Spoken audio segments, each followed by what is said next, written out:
Food is everything we are.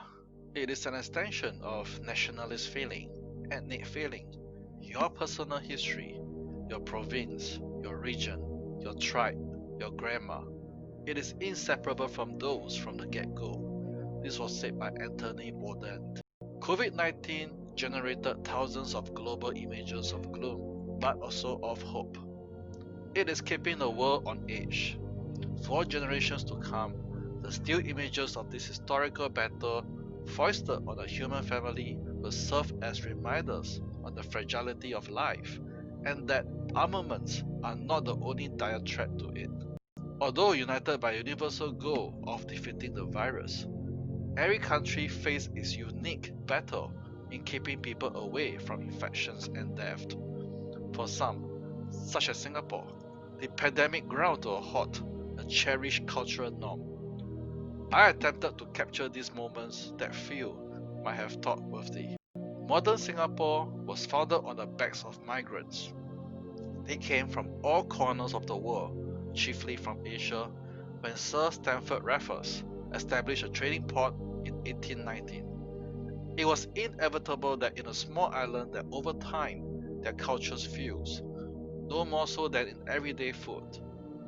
This literal melting pot inspired them to concoct new dishes from each other's ethnic food. This gastronomical evolution eventually found its way into the alleyways of 19th century Singapore. With thousands of immigrants flowing to the colony in its early years, many turned to hawking cheap food to fill hungry stomachs. Over the subsequent decades and into the next century, these vendors began to sell every variety of ethnic food. In post-independent Singapore, hawker centers were built from 1971 to house street food vendors in a clean environment under one roof. As married couples moved out of the kitchen and joined the workforce in droves in the later half of the 20th century, it became official policy to build hawker centers in every town and residential district. This gave Singaporeans easy access to scores of vendors selling all types of inexpensive food. As a consequence, it entrenched in them the culture of dining out for almost every meal. From gentry to ordinary folk, the hawker centre evolved into an important part of Singapore life. It is a community centre of sorts, connecting people of all races, all religion, and all age and gender. The high demand they created and the competition that came with it produced quality food of the highest standard at the lowest level that has been internationally recognized. In 2016, the Michelin Guide awarded a Singaporean hawker the world's first and cheapest Michelin-starred street food for its Hong Kong-style soya sauce chicken. But this love affair with an almost complete dependence on the hawker to feed a country has consequences. COVID-19 made this point. When circuit breaker regulations were imposed to restrict the movement of people with social distancing and work from home, the nation was suddenly wrapped in a pale of gloom.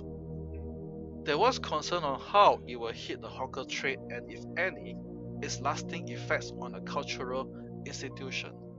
Anders Peterson once said, "In black and white, there are more colors than color photography. Because you are not blocked by any colors, so you can use your experiences, your knowledge, and your fantasy to put colors into black and white." Capturing people in close range without interrupting their natural state and mood is a challenge for any photographer.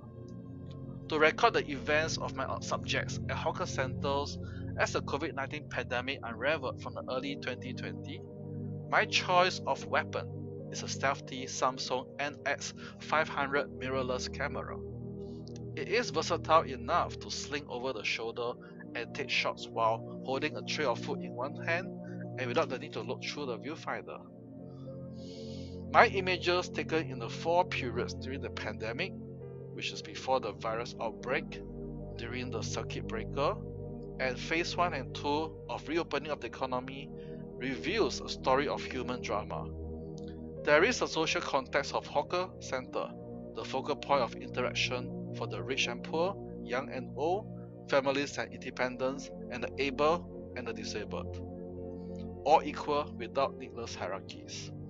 When the virus hit, rendering these places like deserts, the picture of birds that refuse to take flight tell the entire story of a nation back into a corner. The scenes could have come off the reels of Steven Soderbergh's Contagion, except this is real life in motion.